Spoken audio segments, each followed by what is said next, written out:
Bueno, entonces vamos a continuar rápidamente con esta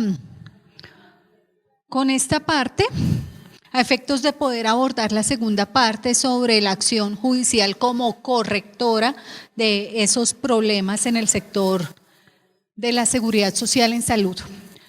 Bueno, entonces esa restricción ha de ser necesaria en ese sentido, siempre y cuando no se afecte la dignidad de la persona. Otro escenario es el denominado de la intimidad informática, los controles auditivos y la videovigilancia. Entonces, pues ya nos hemos dado cuenta que el empleador puede tener efectivamente medidas de control y vigilancia para verificar que se cumplan pues, las obligaciones laborales. Muchas veces los mecanismos en los que se concentra esa vigilancia y control son los computadores, los teléfonos y el correo electrónico de los trabajadores. Se ha de partir de la base que estos son herramientas, son mecanismos que provee el empleador para que el trabajador pueda hacer el cabal cumplimiento de sus funciones. Y en principio, dado que son herramientas de trabajo, el empleador tiene la posibilidad de hacer control y vigilancia sobre el uso de esas herramientas. La cuestión se presenta porque los trabajadores, en términos generales, frecuentemente o generalmente, pues hacen uso de estas herramientas también para cuestiones personales. Muchas veces se usa el computador para cuestiones personales, para trabajar cosas personales o para ser repositorio de archivos personales. Lo mismo pasa con los correos electrónicos y lo mismo pasa con los teléfonos, por ejemplo. Y generalmente los empleadores tienen cierta tolerancia a estos usos. O sea, los empleadores en términos generales no están esperando ver o prohibiendo que usted no haga uso del computador para tener un archivo privado o un archivo personal. En ese sentido, lo más adecuado es que haya una información previa y unas reglas previas sobre el uso que se debe dar a estas herramientas. Es decir, tratar de evitar el uso personal.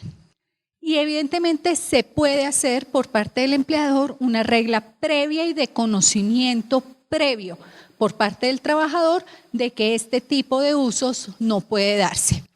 En todo caso, si este tipo de uso se da, eso no quiere decir que el empleador pueda verificar o tener injerencia en los archivos, en el historial de navegación, en las llamadas que tengan criterio personal o que sean de orden personal.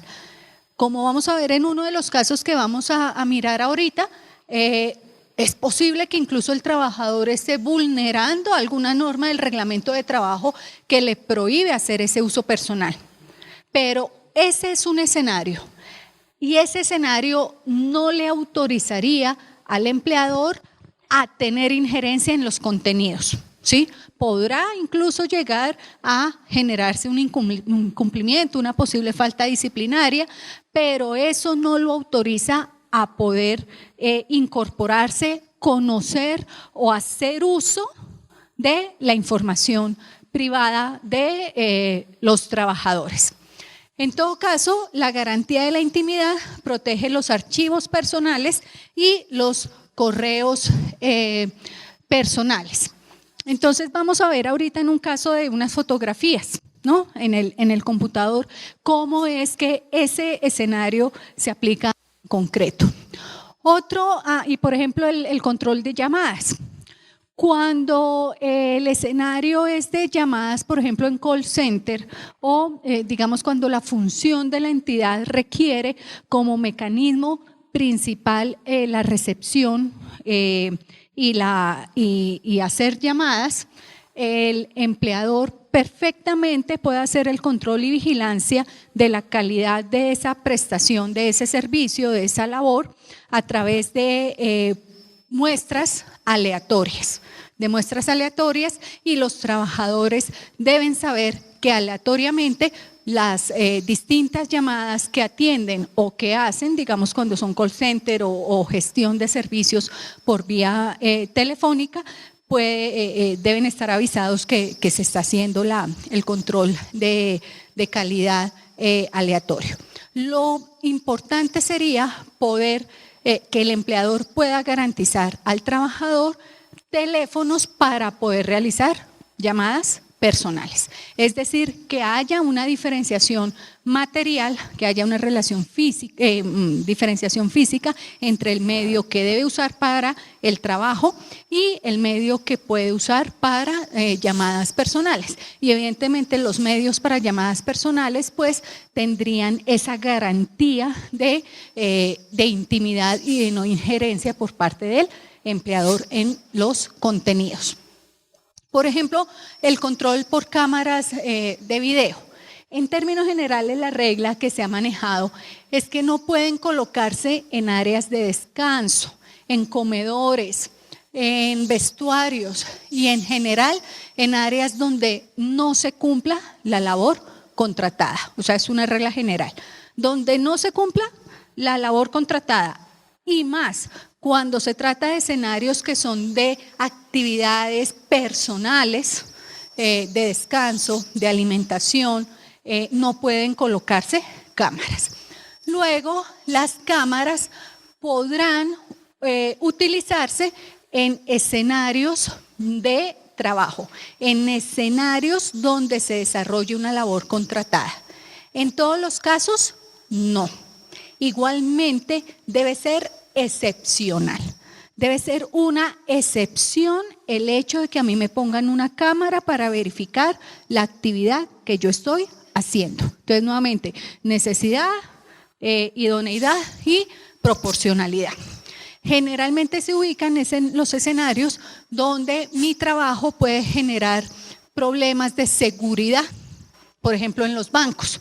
Generalmente en los bancos sí se colocan cámaras específicas en actividades de caja y generalmente se ubican enfocando las manos, no necesariamente el rostro o el cuerpo del trabajador, sino que el enfoque debe ser totalmente restringido al objeto sensible del trabajo o en escenarios donde se tiene que hacer un control a sistemas de seguridad o a sistemas de seguridad informática, a sistemas informáticos, es posible colocar las cámaras en enfoques específicos.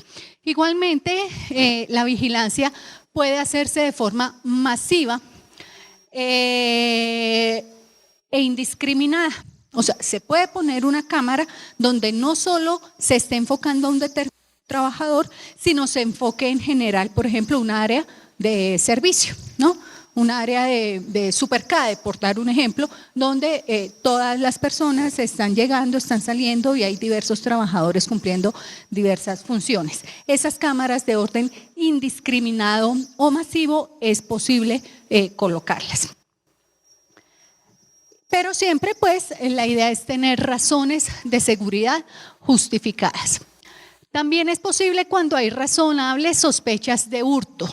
Este tipo de imágenes o videos no podrán ser publicadas.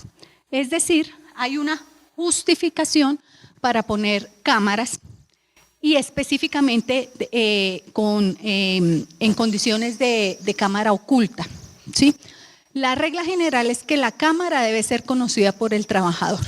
O sea, yo como trabajador debo conocer que hay una cámara masiva o indiscriminada, o dos, que hay una cámara enfocada en mi propia labor. Debo conocer la justificación de seguridad de un interés público, de un interés económico importante, por la cual se deba enfocar en la labor que yo realizo. Pero siempre debe haber información sobre el propósito y la existencia de la cámara. Es posible tener alguna cámara oculta, pero generalmente la cámara oculta requiere una verificación más intensa de la justificación. y generalmente se ubica en el escenario en el que hay sospechas de que se está generando comportamiento contra el patrimonio de la empresa, de los demás trabajadores, contra el patrimonio, por ejemplo, de los clientes, si se trata, por ejemplo, de una entidad bancaria, o ya digamos en el nivel de servicios de salud. Seguramente ustedes podrán observar algún área donde por razones de seguridad del paciente o por razones de gestión del riesgo de daños dentro de la prestación del servicio pudiera llegar a usarse una cámara enfocada, pero debe ser totalmente justificada. Y evidentemente ese tipo de imágenes o videos pues no podrán ser publicados, sino podrán ser utilizados exclusivamente para el propósito que se requiere. Otro escenario es el de la vigilancia de la salud de los trabajadores, que tiene que ver mucho con esa intimidad y la dignidad. Esta posibilidad de vigilancia se enmarca generalmente en el deber de proteger la salud y la seguridad en el trabajo. Es un deber que tiene el empleador. Es un derecho del trabajador y esta vigilancia tendría que estar destinada a la detección e intervención de los riesgos que tienen los trabajadores en el trabajo. En términos generales, se ha indicado por la jurisprudencia en casos concretos que se requiere consentimiento informado del trabajador. Se matiza ese consentimiento informado cuando se refiere a efectos de valorar el efecto del riesgo laboral en la salud del trabajador para verificar si su estado de salud representa un riesgo para sí mismo, para sus compañeros de trabajo o los clientes, por ejemplo, de la entidad, o si la ley lo establece frente a una actividad de específica peligrosidad.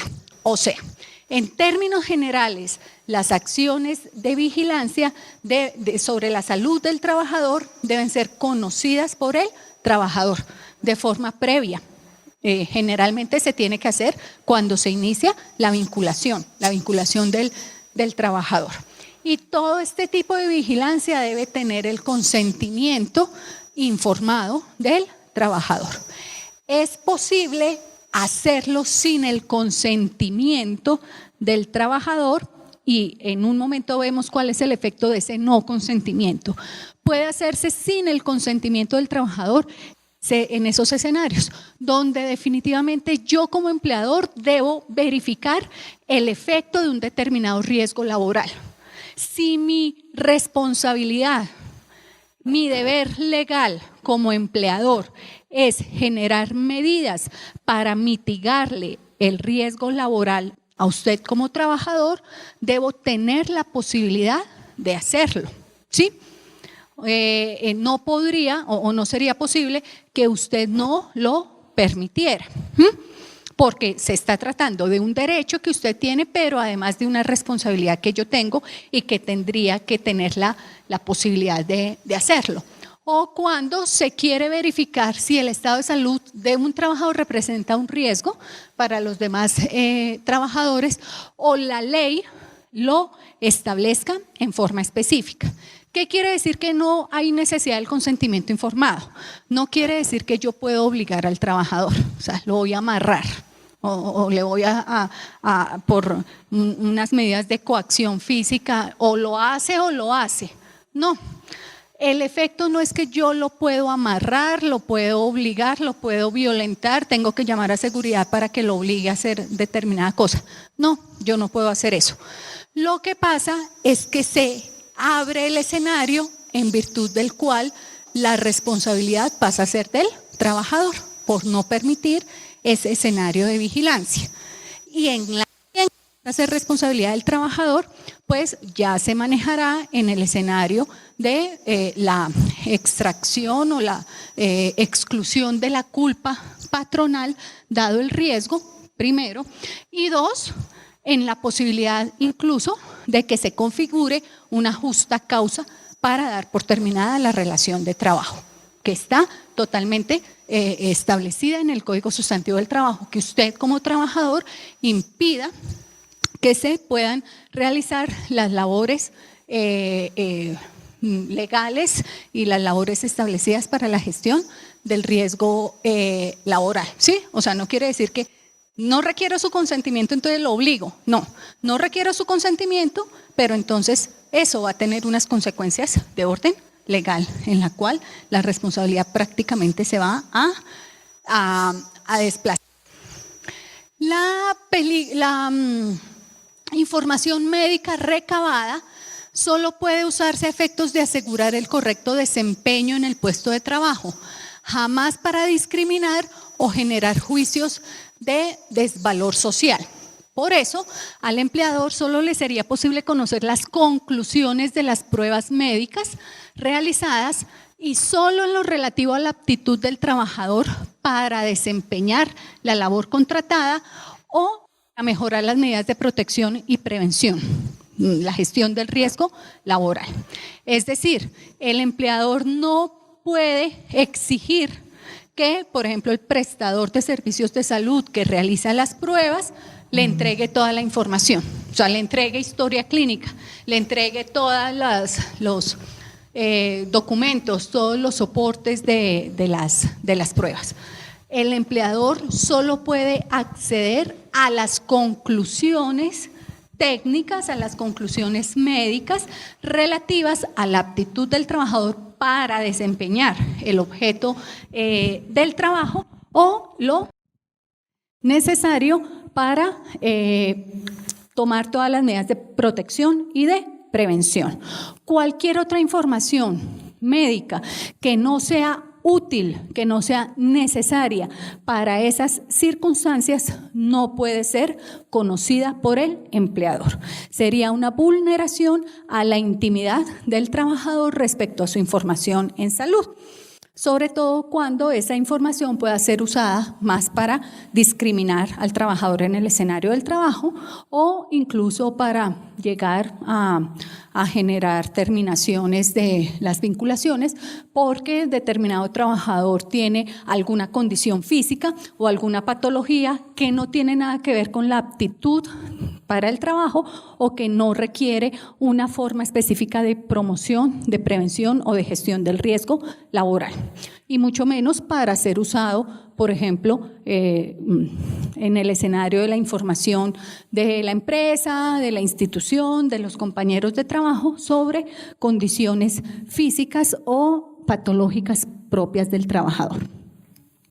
El otro escenario o el otro derecho inespecífico que tiene, digamos, especial posibilidad de vulneración es aquel de la igualdad y no discriminación. Y de pronto hacíamos mención en alguna sesión pasada a ese principio de igualdad y no discriminación. Aquí hay unas reglas muy específicas como para enfocarnos o hacer más sistemático cómo nos ubicamos en el escenario de la igualdad y en el escenario de la no discriminación. Estas reglas son tomadas del autor Carlos Bernal Pulido, que como académico es excelente, absolutamente excelente. Como académico es excelentísimo. Bueno, el principio de igualdad, visto desde la tradicional fórmula de trato igual para iguales y desigual para desiguales, ¿no? O sea, esa es la regla aristotélica clásica, ¿no? Trato igual para iguales, trato desigual para desiguales. Pero eso cómo se aterriza, cómo se materializa. Generalmente puede concretarse en 4 reglas o en 4 mandatos. Hay 2 escenarios extremos. El escenario en el que los objetos de comparación, ya se trate de condiciones, de personas, de situaciones, las cosas que se comparan, los objetos que se comparan, se encuentren en circunstancias idénticas. Si esos destinatarios de la comparación están en situaciones idénticas, pues el trato ha de ser idéntico, es un extremo. El otro extremo es que los destinatarios se encuentren en una posición enteramente diferenciada. Las situaciones no comparten ningún elemento común, son totalmente distintas. Si no hay un elemento común entre los dos objetos que se comparan, pues el trato ha de ser igualmente diferenciado, totalmente diferenciado. Y en esos dos extremos, pues generalmente no hay muchos problemas. Los problemas de interpretación se generan en la mitad, cuando las personas o las situaciones que se comparan, los destinatarios, tienen situaciones en las que hay similitudes y hay diferencias. O sea, las dos personas que se comparan tienen similitudes, también tienen diferencias, pero las similitudes resultan más relevantes en el escenario concreto que las diferencias. En ese caso, se debe dar un trato igual, lo que se llama trato igual a pesar de la diferencia. Tenemos similitudes y diferencias, pero en la situación concreta frente a la que vamos a verificar si se vulnera o no la igualdad, las similitudes son más relevantes, son más fuertes, tienen más importancia, luego el trato tendría que ser igual. Y el otro escenario es que también tenemos similitudes, tenemos diferencias, pero en ese caso concreto las diferencias son más importantes, son más relevantes. Y en ese caso, pues tendría que darse un trato diferenciado a pesar de las similitudes. En un caso, trato igual a pesar de las diferencias, y en el otro caso, un trato diferenciado a pesar de las similitudes. Entonces, el autor señala, hace uso del artículo 13 de la Constitución, que es donde aparece ese principio de igualdad, y indica, bueno, aquí aparece, o sea, la misma Constitución establece lo que se denominaría ese trato paritario y ese trato diferenciado. Entonces, recordemos, el trato paritario es el igual a pesar de las diferencias, y el diferenciado es aquel de trato diferente a pesar de las similitudes. Entonces, el artículo 13 nos señala: todas las personas nacen libres e iguales ante la ley, recibirán la misma protección y trato de las autoridades y gozarán de los mismos derechos, libertades y oportunidades, sin ninguna discriminación por razones de sexo, raza, origen nacional o familiar, lengua, religión, opinión política o filosófica. Entonces nos dice, ahí está el trato paritario. Trato igual a pesar de las diferencias. O sea, no somos iguales, somos diferentes. Tenemos diferentes razas, tenemos diversos géneros. O sea, si partimos de la base de que ya no es la bipolaridad del género, femenino o masculino, puede haber diversas tendencias o diversas orientaciones de orden sexual. Somos distintos por origen, somos distintos por el lugar donde nacimos, somos distintos por las condiciones en las que nos hemos desarrollado, tenemos distintas opiniones, tenemos distintas creencias, etcétera, pero a pesar de eso nos deben dar un trato paritario, trato igual a pesar de nuestras diferencias. Y la segunda parte del artículo señala: el Estado promoverá las condiciones para que la igualdad sea real y efectiva y adoptará medidas en favor de grupos discriminados o marginados. El Estado protegerá especialmente a aquellas personas que por su condición económica, física o mental se encuentren en circunstancia de debilidad manifiesta y sancionará los abusos o maltratos que contra ellas se cometen. Lo que en términos generales se habla de la discriminación positiva, que se venía manejando ese término digamos de forma tradicional. Discriminación positiva, doy un trato diferenciado, aunque en términos generales supuestamente somos iguales Vamos a tener que dar un trato diferenciado porque hay quienes tienen unas diferencias que son relevantes y que nos llevarían a darles un trato distinto. Aunque todos somos iguales, hay unas diferencias relevantes que a partir de la política estatal tendría que recibir unas medidas de tratamiento específico y distinto. Entonces, aquí también es importante señalar como los dos escenarios de aplicación de la igualdad ante la ley y la igualdad en la ley. Generalmente se indica que cuando se habla de la igualdad ante la ley, ese mandato está dirigido al Ejecutivo y al Judicial, ¿no? Usted debe tratarme igual ante la ley. Cuando usted requiere hacer una actuación o aplicar unas determinadas normas o generar unas consecuencias jurídicas, siendo autoridad administrativa o siendo autoridad judicial, usted me debe tratar igual ante la ley. Y la igualdad en la ley está dirigida al legislador. Señor legislador, usted debe tener en cuenta ese principio de igualdad en la medida en que va a expedir una ley. Porque es necesario tener en cuenta que muchas veces, y nuevamente volvemos con el tema de la sospecha del legislador, muchas veces es la ley, pero no estamos hablando del legislador colombiano específicamente, sino en términos generales, muchas veces es la ley la que genera diferenciaciones que son injustificadas, diferenciaciones que son odiosas. Es la misma ley, es el legislador. Por eso se llama a que la igualdad sea tenida en la ley, sea tenida en cuenta en la ley por el legislador. Y cuando esas desigualdades son expresadas en la misma ley, pues evidentemente se señala que la corrección de esas desigualdades finalmente le va a corresponder o al Ejecutivo, en la medida en que toda autoridad pública tiene que aplicar la Constitución, ¿sí? Y podría no aplicar una norma que resultara con un contenido espúreo desde el punto de vista constitucional, pero específicamente la corrección la debe hacer el juez, la debe hacer el Poder Judicial. El Poder Judicial es el que llega a hacer la corrección de una desigualdad que ha establecido el legislador en la ley. Pero además es posible en la práctica que el mismo juez genere desigualdades.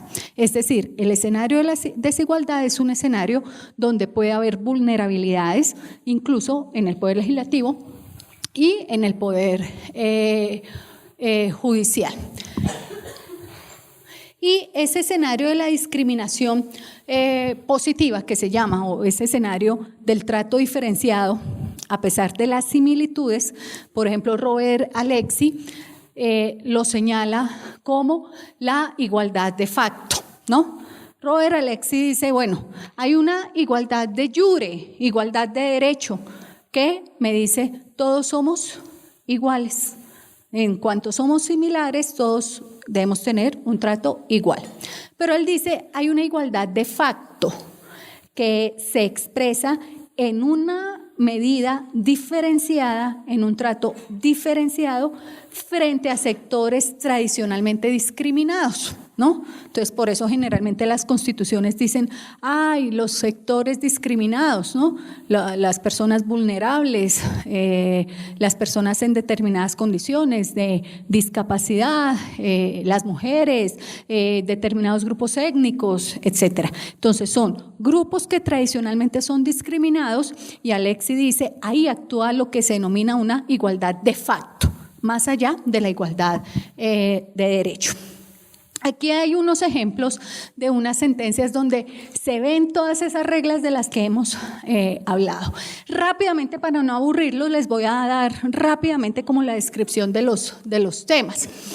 Los tatuajes del dragoneante es un concurso para dragoneante del IMPEC y la convocatoria señala que no puede el aspirante tener tatuajes que estén ubicados por debajo del codo, que estén por debajo del antebrazo. Ni cicatrices, ni tatuajes ni cicatrices. A unos aspirantes los excluyen del concurso precisamente porque no cumplen con esa regla, porque tienen tatuajes acá en esta parte, en el brazo, ¿no? El antebrazo es este, el brazo es este, ¿sí? Bueno, entonces los excluyen. Los señores consideran que se les está vulnerando su libre desarrollo de la personalidad, su intimidad, el derecho al trabajo, la dignidad humana, etcétera. Entonces, pues los argumentos que da el INPEC y la Comisión Nacional del Servicio Civil es que esa restricción es necesaria por razones de seguridad. Dicen, un tatuaje visible puede poner en riesgo la seguridad del dragoneante, o sea, lo hace identificable, aunque haya traslados, siempre, digamos, va a estar en la mira de cualquier organización, por ejemplo, que quiera hacerle algún daño. Hay otros argumentos que señalan que el hecho de tener un tatuaje genera una atención inadecuada al público, que a la gente no le gustan los tatuajes en general, que si usted va a atender público y el dragoneante a la larga está a la vista del público, no solo en el escenario de los internos, sino de los familiares, las visitas, los abogados, etcétera, que eso puede generar una visión agresiva o una visión inadecuada al público. Y el otro argumento que se decía es que era una forma de revictimización de los internos, o sea, el hecho de ser custodiados por unas personas con tatuajes les generaba unos problemas de revictimización. La Corte Constitucional pues va a indicar que esos últimos argumentos no son válidos, son sencillamente juicios de valor, ¿no? Prejuicios de que un tatuaje no le gusta a la gente, que es agresivo y que pues ¿cuál revictimización? Sí va a decir que el argumento de la seguridad es válido. El argumento de la seguridad en principio es válido, pero que la restricción debe tener en cuenta la necesidad, la idoneidad y la proporcionalidad. Esa restricción puede llegar a ser necesaria, pero entonces la Corte va a decir, bueno, vamos a ver si es la única medida para garantizar la seguridad de un dragoneante, no dejarlo ser dragoneante por tener el tatuaje. O si puede buscarse otro tipo de medida, que no sacrifique el derecho al acceso al trabajo, el acceso a una función pública. Entonces la Corte va a decir, si es por razones de seguridad, usted le puede poner una manga larga en el uniforme. ¿Hay mangas largas? Sí, los uniformes tienen mangas largas y mangas cortas. El INPEC va a decir, el problema es que si este personaje lo ponemos en una ciudad de clima cálido, pues va a tener que usar manga corta. Entonces la Corte va a decir, en el escenario de la necesidad, la idoneidad y la proporcionalidad, hay una salida que garantiza el derecho fundamental y no lo sacrifica, y garantiza la seguridad. Ahí están las dudas. Hay quienes dicen, pues a la Corte Constitucional se le va la mano. O sea, una cosa es que diga, bueno, garantícenle la manga larga, hasta ahí va bien. Pero ¿y si lo ponemos en un clima cálido? Entonces la Corte dice, no, pues no lo van a poner en clima cálido. A los personajes con tatuajes los van a dejar siempre en clima frío. Bueno, ahí sí les dejo a la consideración de ustedes y ahí se le va la mano a la Corte diciendo, o sea, casi que ya tomando injerencia en decisiones propias de la entidad pública del caso. Bueno, el atuendo en el trabajo y las creencias religiosas. Esta persona venía trabajando con una empresa que le gestionaba el aseo a otra empresa, las labores de tercerización de las labores de aseo. Se cambia el contrato y entonces empieza otra empresa a realizar las labores de aseo y le dan el uniforme. Le dan el uniforme antes de firmar contrato. Es un uniforme con pantalón. A la firma del contrato le vuelven a recabar la necesidad del uniforme y le completan otro uniforme. Y posteriormente, durante el desarrollo del contrato, le están diciendo, oiga, ¿por qué no usa el uniforme? porque usted solo usa la parte de arriba del uniforme y se viene con una falda que no es del uniforme.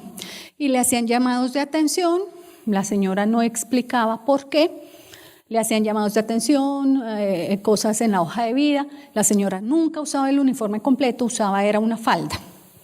Entonces, finalmente, haciendo uso del periodo de prueba, la empresa dice, en el periodo de prueba, qué pena, no vamos a seguir con usted. Chao, no seguimos con el contrato. La persona, como 5 o 6 meses después, interpone la acción de tutela, indicando que su despido había sido discriminatorio por razones religiosas, que ella no usaba el pantalón porque pertenece a una iglesia, no recuerdo ahorita el nombre, adventista del séptimo día, bueno, no sé, en la que las mujeres deben usar falda. Entonces la Corte va a indicar, claro, la libertad religiosa no solo es la posibilidad de que dentro de mi ser, dentro de mi fuero interno, yo tenga una determinada creencia. El derecho a la libertad religiosa incluye mi posibilidad de expresarlo hacia el exterior. La posibilidad de manifestarlo a través de ritos y a través de diversas condiciones externas que me identifican ante los demás como parte de una determinada creencia religiosa. Y ese es el objeto que constitucionalmente se protege. Pero es necesario tener en cuenta que esa creencia religiosa sea una creencia seria, que no sea una creencia acomodaticia, que yo me voy a inventar alguna cosa de que yo estoy en esta iglesia para incumplir mis labores o para no hacer algo que me toca hacer, o sea, que sea caprichosa, que sea acomodaticia, que sea utilitarista y que además sea una creencia fuerte dentro de la determinada iglesia. Entonces la Corte hace la investigación y se dan cuenta que efectivamente la señora lleva años como miembro de esa iglesia, o sea, no es que se metió a la iglesia porque le convenía para alguna cosa, sino que realmente tiene una historia de ser fiel en esa iglesia, y 2, con las autoridades de la iglesia, con todo el escenario dogmático de la iglesia, comprueba que el uso de falda en las mujeres no es algo accesorio en las creencias de la iglesia, sino que es una creencia totalmente fundamental y central, y que está fundamentada en la forma en que interpretan unos pasajes de la Biblia, etcétera. O sea, que la creencia es importante dentro de la iglesia y que es seria en relación con la persona. ¿Hasta ahí?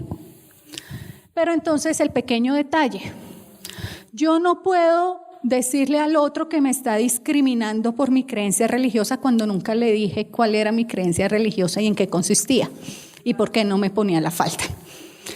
A la señora, antes de contratarla, le dicen, este es su uniforme con pantalón. En el momento del contrato le dicen, mira, acá tiene el otro uniforme con pantalón.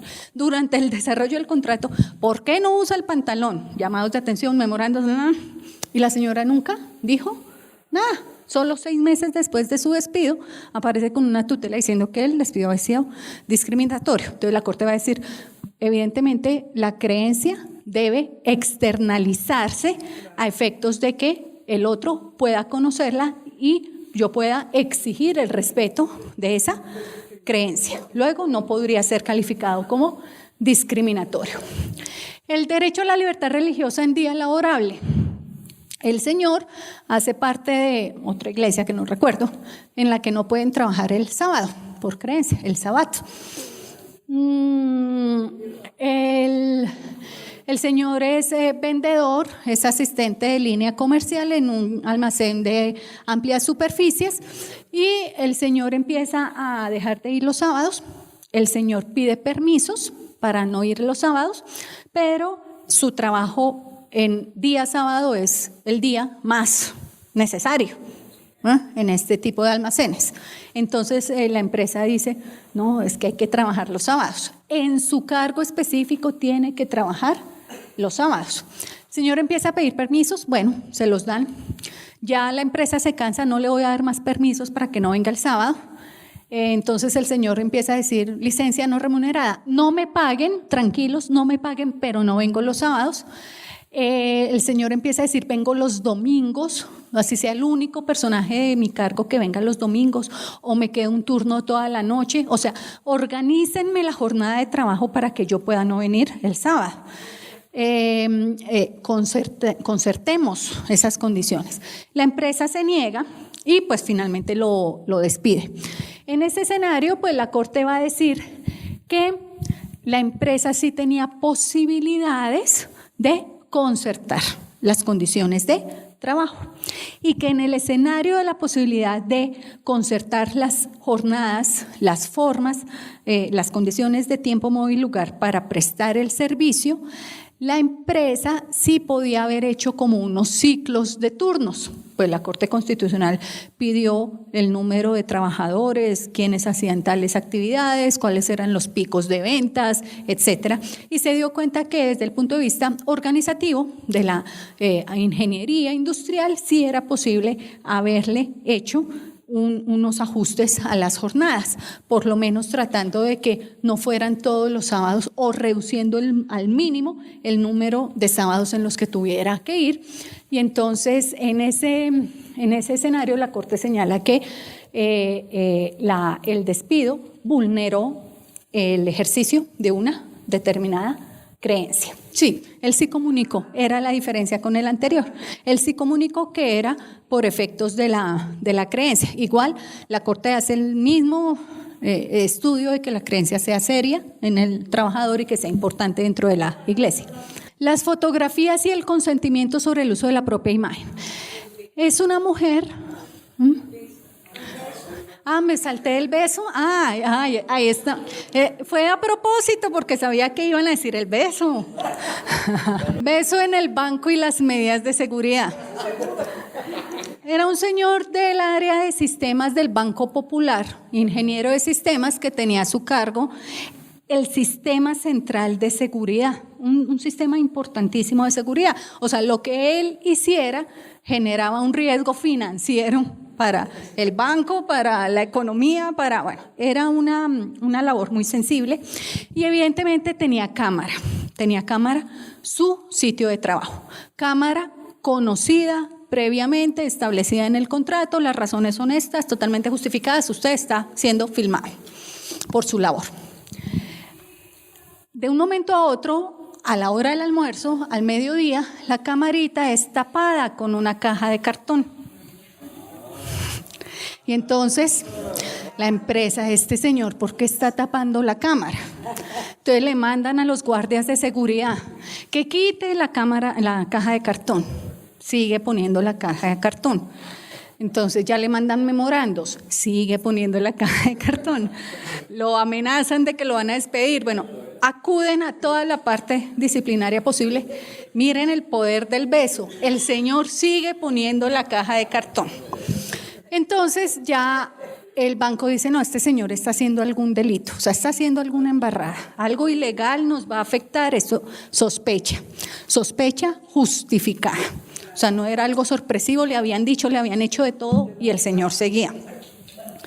Entonces, no, este señor está haciendo unas locuras ahí. Ponen una cámara oculta. Y en la cámara oculta se dan cuenta que es que el señor cuando pone la caja de cartón es que tiene encuentros amorosos con otra compañera de trabajo en su oficina. En general dicen que son besos, pero hay alguna parte de la sentencia donde se deja ver que son más que besos. Pero bueno, el beso.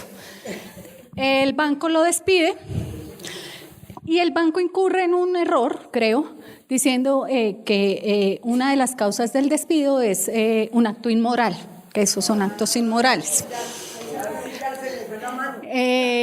Entonces, pues el señor interpone la tutela por su violación a la intimidad, la dignidad, libre desarrollo de la personalidad, el trabajo, etcétera.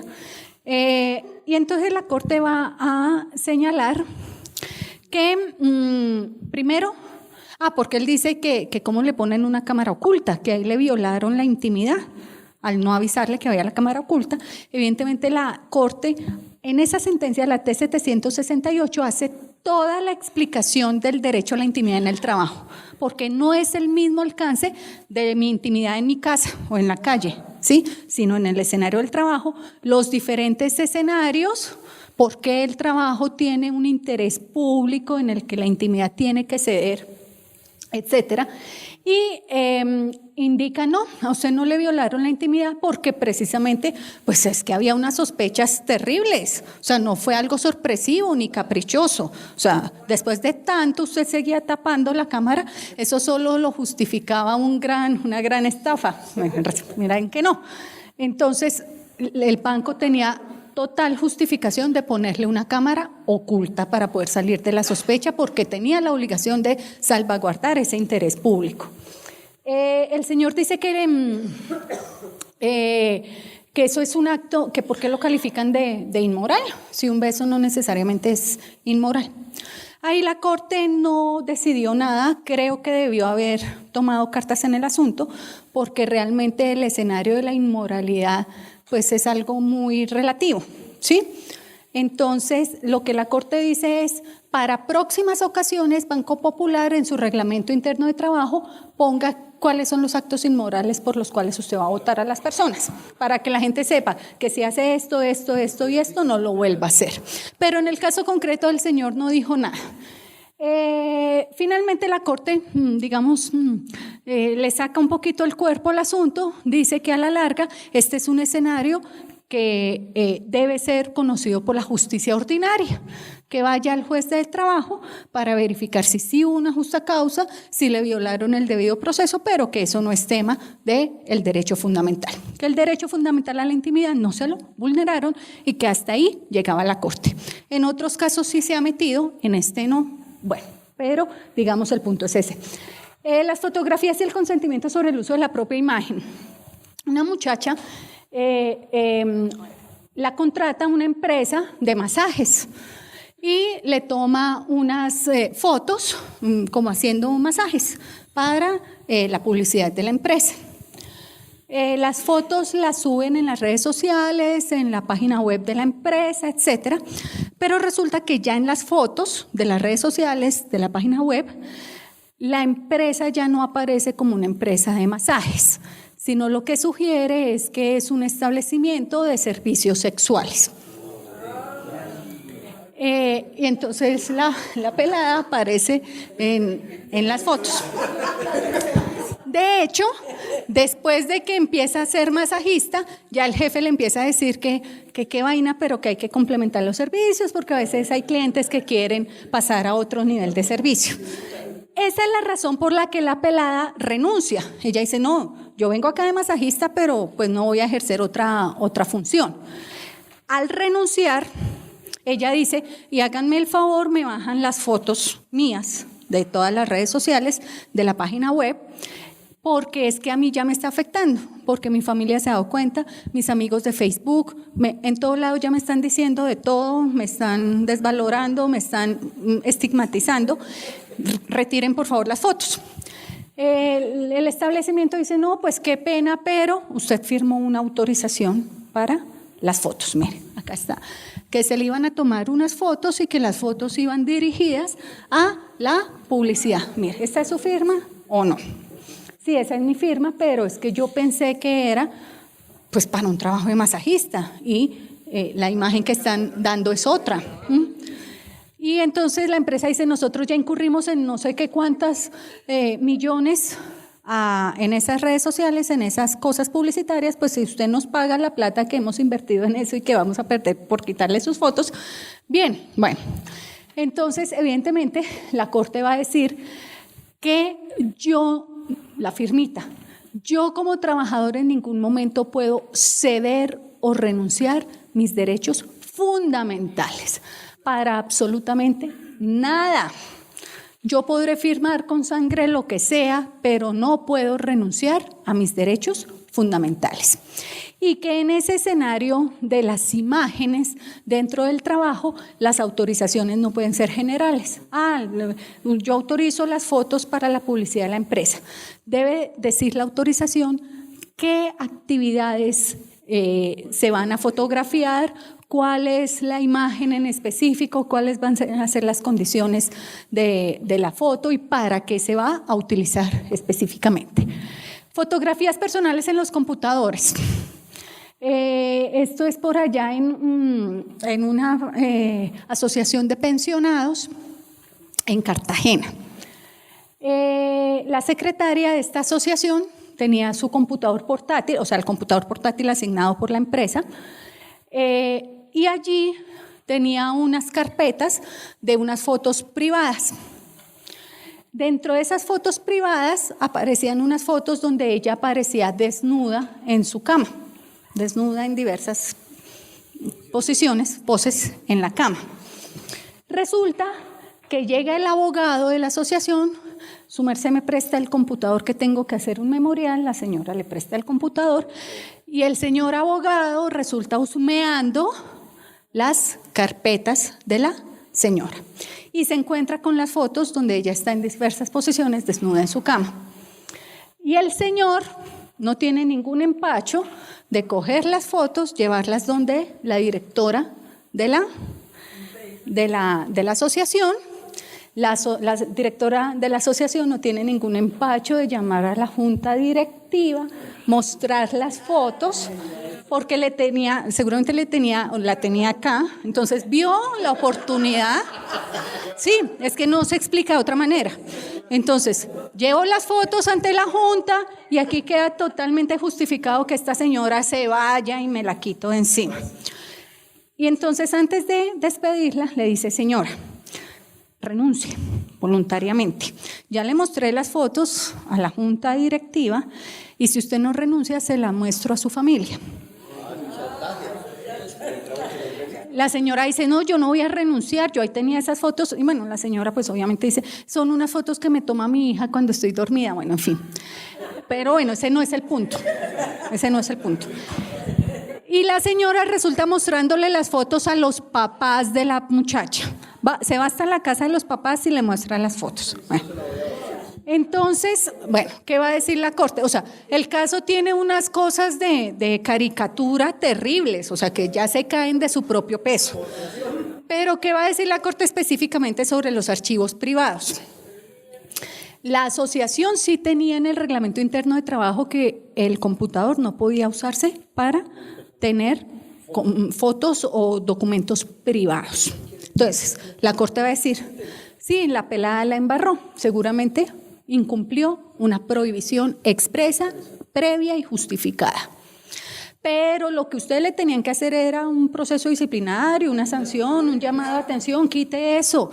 Al que debían haber sancionado era el chismoso de ese abogado. Ese sí violó todos los derechos de su compañera de trabajo. Bueno, y a la directora, sí, bueno. Y entonces la corte va a decir: hasta ahí va la cosa, pero el empresario no tiene derecho alguno, aunque el trabajador haya vulnerado la regla, a abrir los archivos, ni siquiera a mirarlos, ni mucho menos a empezar a divulgarlos y a publicarlos. Bueno, ordenó en ese caso un reintegro transitorio mientras pues la justicia ordinaria decía otra cosa. Evidentemente pues la muchacha no volvió a trabajar y posteriormente el juez de trabajo en su momento dijo que efectivamente a la señora se le habían violado todos sus derechos laborales, ordenó el reintegro o la indemnización. La señora eligió evidentemente la indemnización, no el reintegro. Bueno, el uso de las fotos en las redes sociales. Un señor fue contratado por TV Andina para guiar un programa sobre la seguridad en el Internet, o sea, nuestra seguridad en Internet. Entonces el señor guiaba ese programa de TV Andina y TV Andina pues había sido contratada por el Ministerio de Comunicaciones para generar ese programa de cultura de la información, de las TICs. En algún momento aparecen unas fotos del señor en actividad sexual con su esposa en unas redes sociales. Entonces, pues TV Andina lo llama y le dice, oiga, mire, estas fotos aparecieron en Twitter, en Facebook, en no sé qué, mire estas fotos. El señor dice, perdón, no las puse yo, alguien malintencionado consiguió las fotos que estaban, era en una red privada. Alguien malintencionado cogió las fotos de esa red privada y las empezó a publicar. Bueno, el señor en todo caso da la explicación, no tendría por qué haberla dado, pero da la explicación que era una terapia de pareja, era una herramienta de una terapia de pareja que estaba teniendo. Bueno, y que por eso era en una red privada. Bueno, en fin, la explicación no importa. El hecho es que TV Andina le termina el contrato. TV Andina dice, a ver, acá le terminamos el contrato porque usted es supuestamente quien dirige el programa de la seguridad en el Internet y mire lo que le está pasando. Entonces, lo despidieron. Yo no sé ahí en qué medida pues la empresa tenía algo de razón, pero bueno, ¿qué va a decir la Corte? La Corte va a decir que eran unas fotos privadas que habían sido usadas por el señor en una red privada, pero que principalmente no tenían nada que ver con el objeto de su trabajo, no tenían relación alguna con su trabajo, no afectaban para nada su trabajo, que habían sido puestas en otras redes por alguien malintencionado y que pues TV Andina había violado pues el derecho a la intimidad, todo el debido proceso, había llegado a despedirlo sin que hubiera realmente una justa causa. El aspirante a vigilante de batería en Ecopetrol, vigilante de batería de las plantas de extracción de Ecopetrol. Una señora va y presenta su hoja de vida. El señor, eso fue en Barranca Bermeja tal vez.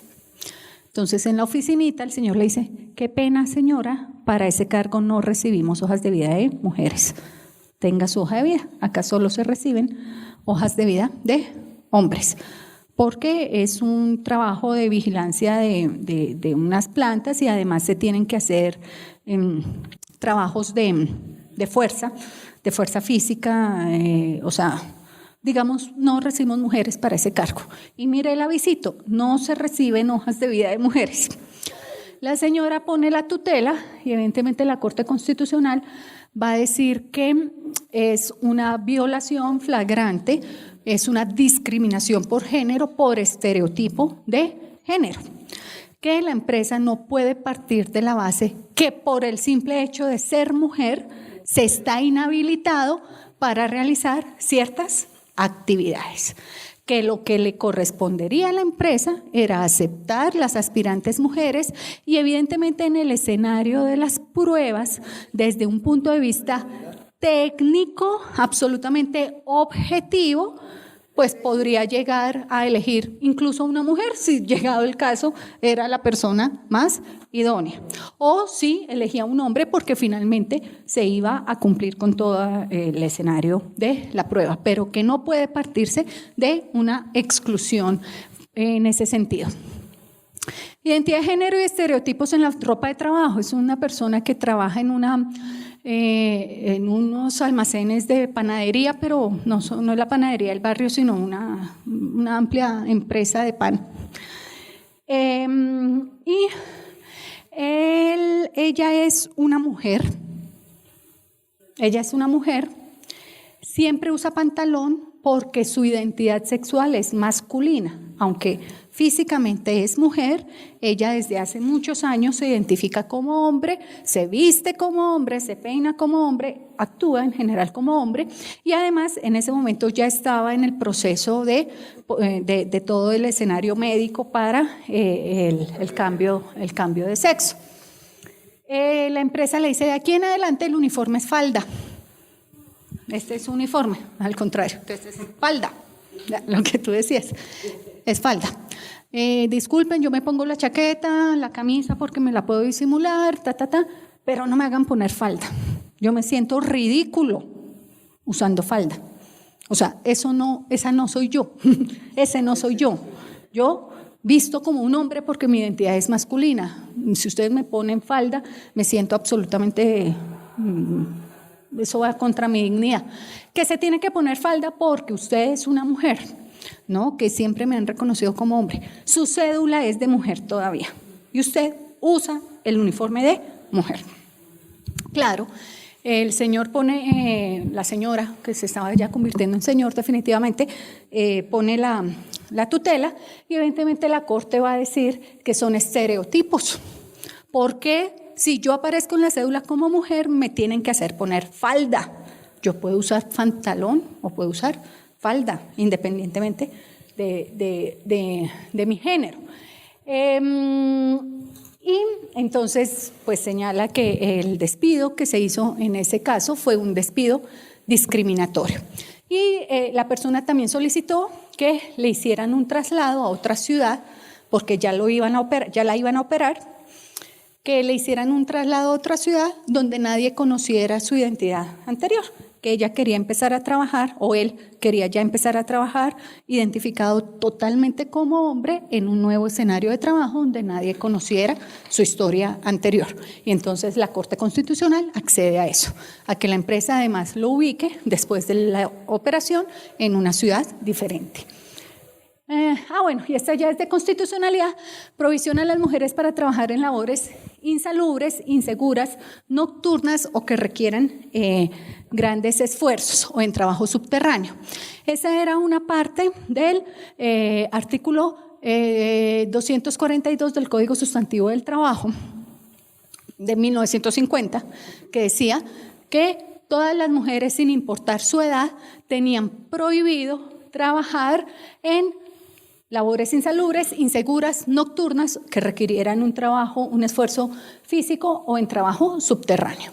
La norma es demandada y es declarada, esa parte es declarada inexequible por la Corte. Evidentemente la Corte va a decir que es una expresión de discriminación en la ley, que el legislador, pues seguramente en esa época, con un criterio de protección, buscó esa norma, pero que a hoy definitivamente era una norma totalmente discriminatoria por estereotipo de género, que por el hecho de pertenecer a un género o al otro no se puede partir de la base de que una persona es inhábil para determinado tipo de labores, solo por el sexo.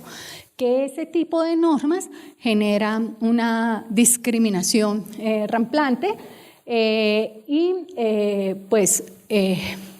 digamos, establece estereotipos. Entonces la Corte ahí nombra algunos, que todavía se sigue creyendo que una mujer que trabaja no puede criar bien a sus hijos, o que una mujer en la calle en horas de la noche, pues, si le pasa algo es porque se lo buscó, ese tipo de cosas.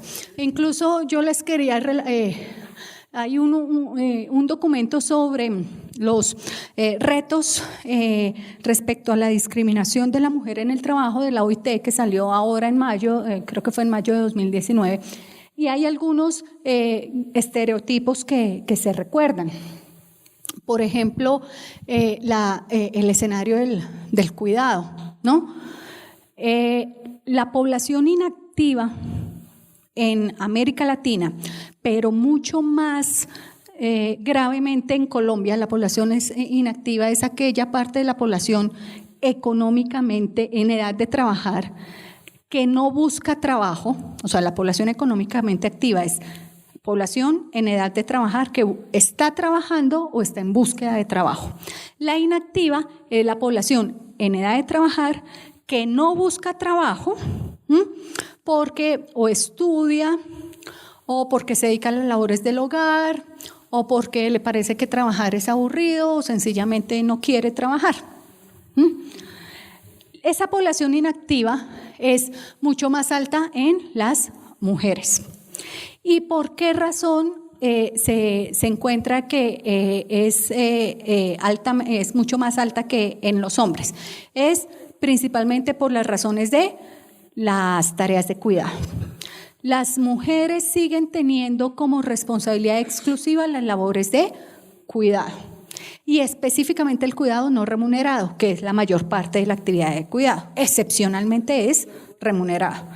Entonces las mujeres tienen la mayor carga del cuidado y el tener socialmente la responsabilidad de cuidado las retira de la búsqueda de empleo o las lleva a que tengan que asumir empleos precarios, empleos temporales, empleos ocasionales, empleos sin seguridad social o que se deban dedicar al autoempleo. Entonces, mi razón de cuidado me quita toda posibilidad de poder acceder a un trabajo adecuado. Y por eso, por ejemplo, en Colombia también la mayor representación de autoempleo es femenino. El autoempleo está más fuerte en las mujeres. El hecho de, también se hacía un análisis sobre, se sigue teniendo el estereotipo de que las mujeres no son buenas para carreras como ingeniería,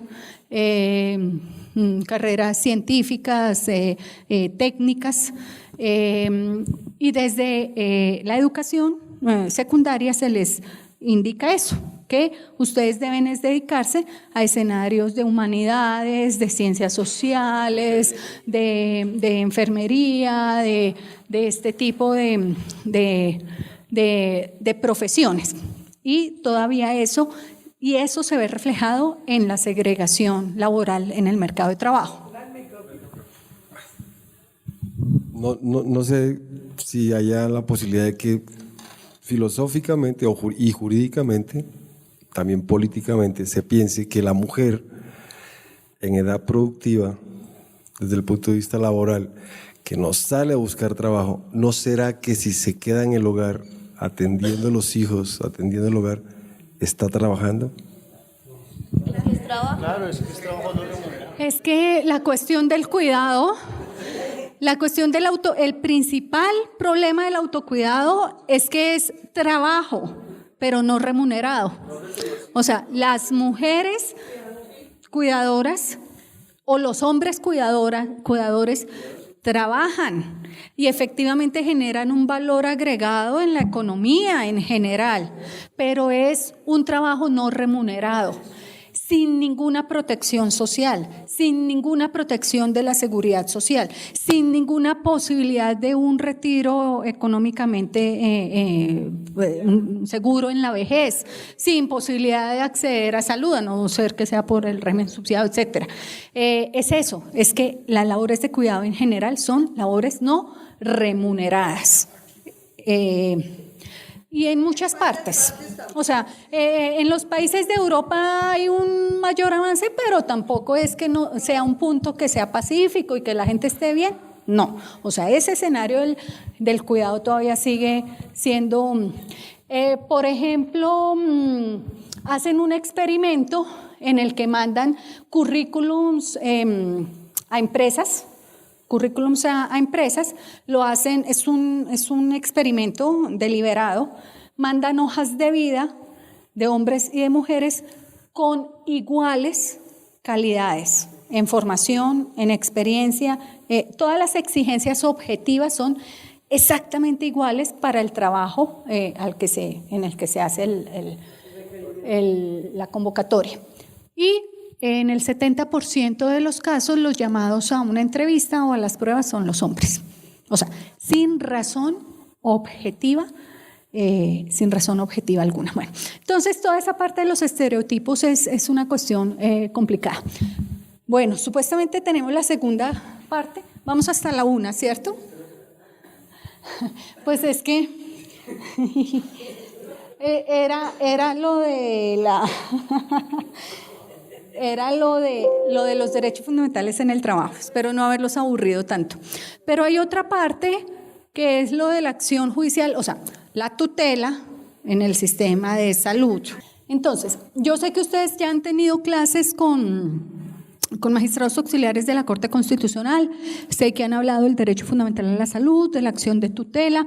Entonces, lo que he querido hacer en esta ocasión es como enfocarme en una cosa muy específica, la acción judicial como corrección al sistema de seguridad social en salud. Entonces, lo que va a tomar son como 3 puntos. Primero, hacer una ubicación en la seguridad social universal y en los pisos de protección, que es una política que está promoviendo la Organización Internacional del Trabajo con mucho ahínco. La otra parte es el Estado constitucional y la corrección de los sistemas vía acción judicial. Y esta tiene 2 partes, desde el fortalecimiento de los derechos y desde la necesidad de empoderar la ley y restaurar su calidad, que tiene que ver con lo que hablábamos esta mañana, de la inflación normativa, la degradación normativa, etcétera, y lo que tiene que ver con garantías primarias y secundarias, y en tal sentido hacer un análisis no, sino una referencia a la sentencia estructural, que yo parto de la base de que sí es importante el escenario de sentencias estructurales como la T-760, que la Corte no hizo otra cosa que no debiera hacer y que tendría que seguir haciendo. No vamos a alcanzar seguramente, pero bueno, vamos a avanzar. Igual yo les dejo las diapositivas. Bueno, entonces, la recomendación 202 del 2012 de la OIT nos recuerda que la seguridad social es un derecho humano fundamental. O sea, la salud es un derecho fundamental, pero la seguridad social también es un derecho fundamental. Lo que pasa es que en la mayoría de países, y específicamente en el nuestro, pues no tenemos la idea de que la seguridad social es un derecho fundamental. Nosotros siempre partimos de la base de que la seguridad social es un derecho, pero es un derecho que se construye en la medida en que yo puedo contribuir para poder lograr unas prestaciones. O sea, estamos muy amarrados al escenario contributivo del seguro social, que es supremamente importante. O sea, nace en 1880 en Alemania, seguro social bismarckiano, y a partir de ahí es que se sustenta teóricamente todo el escenario de la seguridad social, por lo menos en la primera mitad del siglo XX.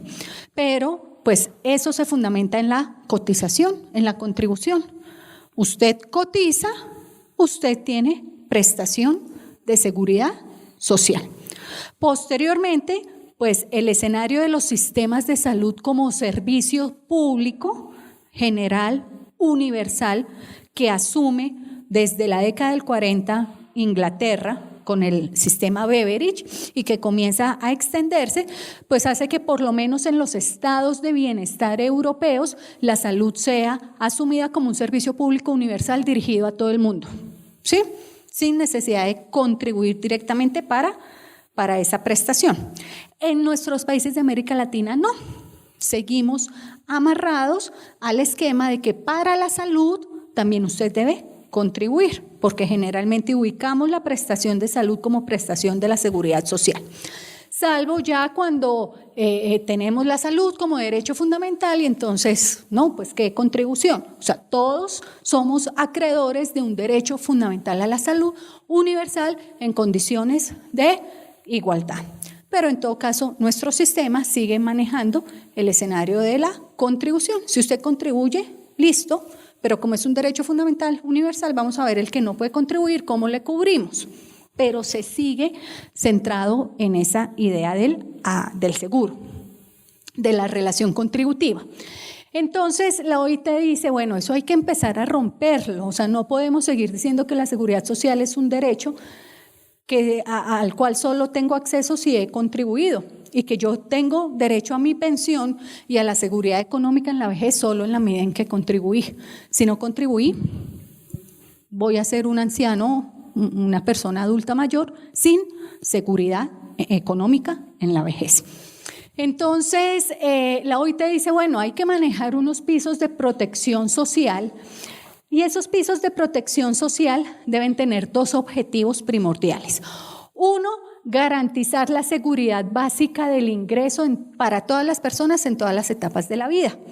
Entonces, la OIT dice, miren, la protección social y la seguridad social como derecho fundamental tiene que tener la posibilidad de que los estados garanticen un ingreso básico a todas las personas en la niñez, en la ancianidad, pero también durante la edad productiva en cuanto no puedan generar ingresos vía trabajo. ¿Sí? Entonces, fíjense, si yo no puedo trabajar durante la edad productiva, por alguna circunstancia no puedo trabajar, no puedo tener salario, eso no quiere decir que yo no tenga posibilidad o que no pudiera ser acreedor a un ingreso. Igual si soy niño, igual si soy adulto y en el escenario contributivo no construí una pensión. Puede que no tenga una pensión, pero sí debo tener un ingreso que me asegure seguridad económica en la vejez, allende al tradicional método del seguro de la seguridad social pensional. Y la otra es, yo debo tener atención de salud integral. Esos son las dos bases. Atención de salud integral para todas las personas en todas las etapas de la vida. O sea, estados, ustedes deben ponerse en esa tarea, garantizar ingreso para todas las personas en toda la etapa de la vida y garantizar atención integral en salud para todas las personas en todas las etapas. Pero generalmente se observa que las prestaciones contributivas siguen ligadas a la institución del Seguro Social y las prestaciones no contributivas, por lo menos en nuestros países de América Latina, son prácticamente inexistentes. Prestaciones de la seguridad social que no haya contribuido en salud, quizá haya algunos mecanismos, ¿cierto? Y en nuestro caso, porque, bueno, el Poder Judicial ha estado ahí encima, ¿cierto? Pero en pensiones no. Entonces, las prestaciones no contributivas realmente son demasiado débiles o inexistentes en nuestros escenarios. Entonces, la OIT dice, hay que retomar el principio de solidaridad y generar mecanismos redistributivos. Entonces, la OIT dice, llevamos casi 3 décadas donde la redistribución nos supo a feo, ¿no? O sea, década del 70, década del 80 nos dijeron, no, aquí qué redistribución, que cada quien produzca y cada quien en el mercado mire a ver cómo tiene ingresos. Y además estos recursos de la seguridad social se van al sector privado en un escenario de mercado. Entonces la OIT dice, mire, cambiemos el chip porque esto no sirvió. O sea, tenemos que volver a retomar la égida de la solidaridad y la égida de los mecanismos redistributivos de renta entre personas y entre sectores. Esos mecanismos redistributivos son fundamentales para la universalidad de la protección social. No podemos hablar de universalidad de la protección social si no hay redistribución. Y en tal sentido, eso no es compatible con la reducción del alcance del seguro social a mecanismos individuales de ahorro. O sea, la OIT está diciendo, no es posible que el seguro social, incluso en su perspectiva bismarckiana, a hoy se esté reduciendo a mecanismos de ahorro individual. O sea, la OIT manda un mensaje claro. Ahorro individual para prestaciones económicas de la vejez no es un mecanismo compatible con la naturaleza de derecho fundamental de la seguridad social. Y ahí está Chile. ¿Qué está pasando en Chile? O sea, y nosotros no sé cuándo vamos a empezar a despertarnos con el escenario de las pensiones. Es que el escenario de la salud lo vivimos todos los días y ha habido un gran movimiento social y estamos ahí, pero en las pensiones no. En general la gente se da cuenta de que está en el peor de los escenarios cuando se va a pensionar. Solo en ese momento es que se da cuenta qué fue lo que está mal y que no se va a poder pensionar o que se va a pensionar con unos ingresos absolutamente pobres. Entonces, no es compatible con los mecanismos individuales de ahorro que transfieren el riesgo financiero y económico a los individuos. Los individuos no se pueden hacer cargo de ese riesgo financiero y económico. Necesariamente hay que socializarlo, hay que volver a las raíces de la protección social. Entonces, se debe buscar un sistema más amplio, fundamentado en la solidaridad, en la mancomunación de riesgos, que es la perspectiva básica de la seguridad social. ¿Cómo socializo riesgos? El riesgo no es solo mío, el riesgo debe ser socializado por mecanismos redistributivos, con financiación colectiva y con participación. Y pues todo el escenario del diálogo social. Entonces, respecto a la atención esencial en salud, pues señala que tendríamos que tener acceso de todos y todas las personas a servicios de salud de calidad, sustentados en la legislación, porque pues la OIT está hablando para todos los países miembros. Entonces hay países miembros donde ni siquiera el escenario de la prestación de salud está prevista en la legislación. O sea, no hay una norma pública estatal que contenga los contenidos de las prestaciones. Digamos, en general son mecanismos de una tendencia de mercado enorme, donde la prestación de salud depende del mercado y de sus contratos de seguro o de sus contratos de prestación. Entonces dice, ojo, deben estar sustentados en la legislación. Y deben ser, y pues dispone los 4 grandes principios de la observación general 14. Deben ser accesibles, asequibles, disponibles y aceptables. Deben fundamentarse en un sistema basado en derechos. Ahorita está diciendo, la atención integral en salud, no me vengan a mí con el cuento del mercado, no. Debe fundamentarse en un sistema de derechos. Y en ese sistema de derechos se debe contar con mecanismos institucionales, jurídicos y judiciales, mediante especialmente tribunales constitucionales y cortes supremas. ¿Sí? Entonces la OIT echa de menos en muchos estados que además de no estar legisladas las prestaciones en salud, no están dentro de un sistema de derechos y que no hay mecanismos judiciales, jurídicos para hacerlos efectivos. Por eso lo que decíamos al principio, pues menos mal hay jueces y menos mal acá hubo Corte Constitucional, pero hay escenarios donde no los hay. Por eso la misma OIT dice, mire, esos mecanismos jurídicos del sistema de derechos para la atención integral en salud deben tener especialmente la participación de tribunales constitucionales y de las Cortes Supremas. Y deben superar los déficits de financiación insuficiente, de escasez del personal sanitario, del personal de los servicios de salud y bajar los altos niveles de pagos directos. O sea, es necesario bajar los pagos de bolsillo. Para la universalidad de la atención esencial en salud es necesario abordar déficits financieros, mejorar políticas y mejorar los marcos participativos. Fíjense lo importante que dice la OIT. O sea, no es solo la plata, eso es absolutamente importante. No es solo mejorar las políticas, que es absolutamente importante, o sea, son como 3 paticas. Pero fíjense cuál es la otra gran patica. Mejorar los marcos participativos. O sea, la participación y el diálogo social resulta fundamental. La participación para la toma de decisiones mediante el diálogo social nacional es el método más eficaz para lograr procesos equitativos, sin dejar nadie atrás. Fíjense el espaldarazo que da la OIT al escenario del diálogo social, al movimiento social y a la participación de los diversos sectores. Dicen es fundamental para lograr el acceso de todas las personas a la atención integral. El marco institucional existente para el diálogo social a menudo es inadecuado para garantizar un proceso de diálogo nacional suficientemente representativo y efectivo. Entonces, la OIT da cuenta de que el marco institucional y el marco de política para la participación que logre ese acceso a la atención integral en salud es insuficiente en general. Entonces, en ese estado constitucional del que hablábamos, la acción judicial puede resultar, ¿qué hora tienen? Ah, sí, es que pensé que estaba mi reloj parado.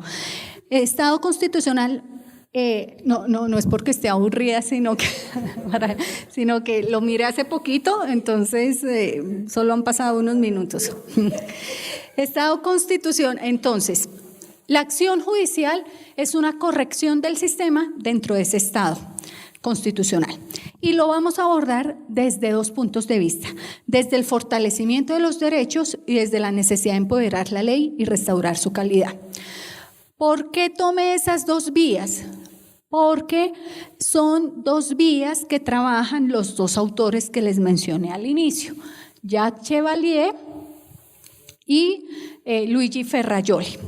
Y es que me pareció supremamente interesante porque tanto el uno como el otro señalan la crisis del Estado constitucional de derecho se manifiesta en estas pequeñas crisis.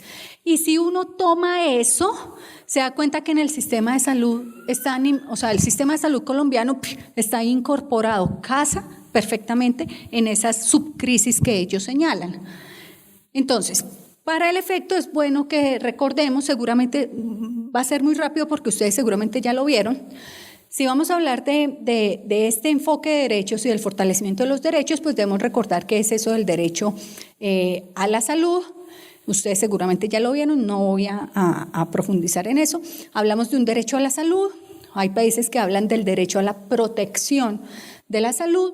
Hay países que hablan del derecho a las prestaciones sanitarias o a los servicios de salud.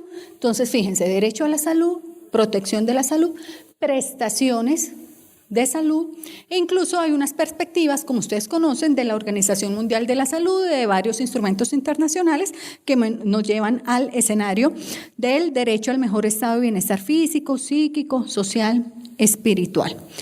Aquí hay una mención rápida sobre el concepto que asumen algunas normas internacionales. La denominación derecho a la salud es la más usada en el ámbito de las Naciones Unidas y quizás es la más coherente.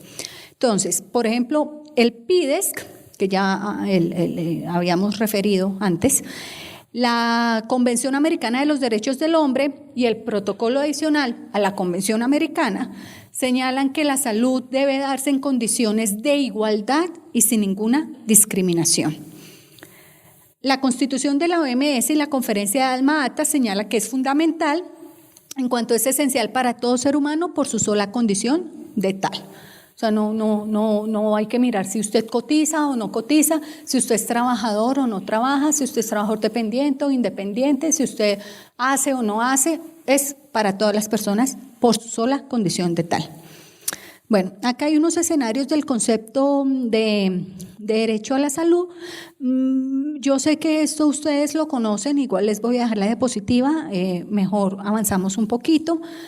El derecho a la salud incluye medidas y servicios. Está la perspectiva de los determinantes sociales de la salud. Bueno, entonces, en términos generales, lo que nos indica es, el derecho a la salud no está excluyendo que se tenga la vista de la prestación de servicios. Evidentemente, las medidas concretas de prestación de servicios hacen parte del derecho a la salud.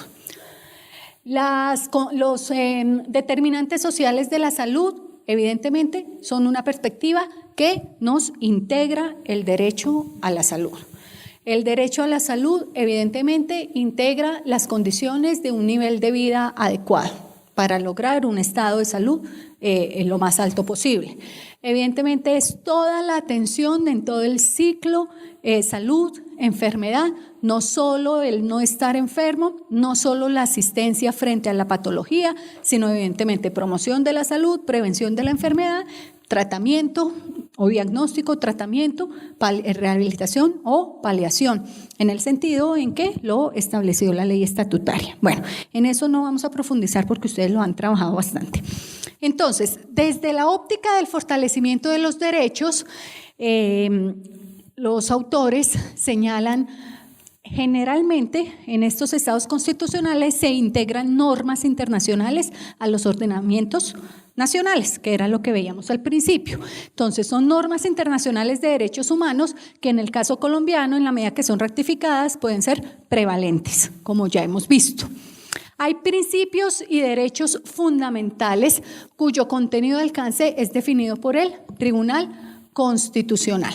Y pues evidentemente ya ustedes han visto que hay un choque entre dichos contenidos y el modelo de seguridad social en salud actual. No casa la una con la otra. También se señala que en este escenario hay requerimientos de autorregulación. En términos generales, muchas profesiones requieren autorregulación, que no es una situación ajena al escenario de las profesiones de la salud, dado que la regulación pública muchas veces ha resultado defectuosa o ineficaz. O sea, la regulación pública de las profesiones, en este caso, las profesiones de la salud muchas veces no es adecuada, es ineficaz y generalmente esa falta de adecuación se verifica en los escenarios judiciales. E igual hay una tendencia a la profusión de derechos subjetivos individuales. Sí, el derecho a la salud es de todos, pero si yo estoy discapacitado, me toma este cariz. Pero si yo soy una madre menor de edad, me toma este cariz. Pero si yo soy una persona con cierta discapacidad mental, ¿en qué medida puedo ejercer la sexualidad y ejercer la maternidad? Entonces me toma unos criterios subjetivos casi que individuales, dependiendo de las condiciones de cada persona. Es una tendencia que estos autores señalan dentro de esa gran crisis del Estado constitucional. Para el caso de Colombia, ¿cuáles serían los tribunales constitucionales? Aparte, digamos, de la Corte Constitucional, ¿qué más tribunales o esa misma Corte cómo podría a nivel regional o a nivel departamental o sectorial, etcétera, resolver las inquietudes constitucionales para que todo no terminara después de largos procesos jurídicos en debates que llegan hasta la Corte?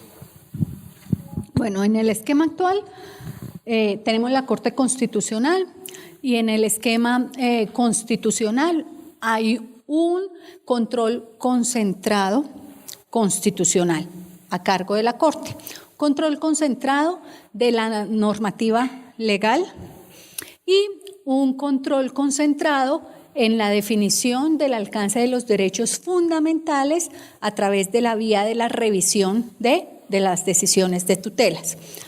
Pero todos los jueces son constitucionales, ¿sí? Es necesario tener en cuenta que cualquier juez es juez constitucional. Trátese de un juez laboral, un penal, un civil, un administrativo, un juez promiscuo, etcétera. Todos los jueces son jueces constitucionales. Y esa labor de juez constitucional generalmente uno la ubica en el escenario de que les toca resolver tutelas. Y en la medida en que, esa es una primera vista, en la medida que les toca resolver tutelas, todos y cada uno de los, no recuerdo, son como 4.600 algo, jueces de la República deben aplicar el precedente constitucional de la Corte Constitucional en tutela, ¿no? Generalmente en el escenario de la tutela no hay las discusiones del choque de trenes, de que es que el Consejo de Estado dice una cosa y la Corte Constitucional dice una, que la Corte Suprema está en contra de lo que dice la Corte Constitucional. En sede de tutelas generalmente es pacífico, en que se debe aplicar el precedente, las reglas de decisión de la Corte Constitucional.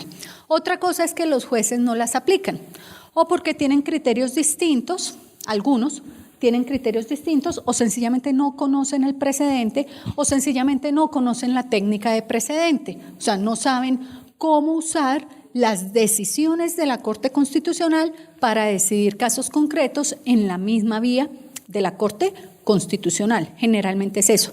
No conocen la técnica del precedente ni conocen el precedente que puede ser aplicado al caso concreto.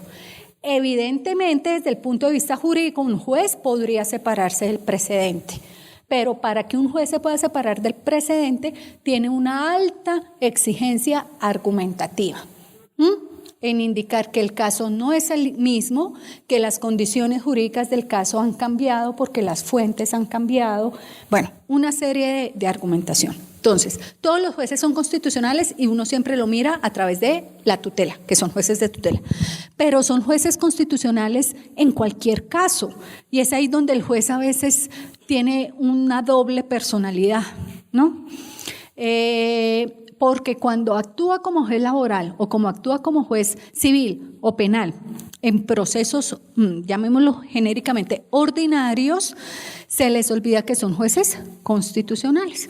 Y entonces comienzo a mirar solo la norma legal, lo que me está exigiendo la respectiva norma que debo aplicar, ya sea en el ámbito laboral, en el ámbito civil, mercantil, agrario, penal, el que sea.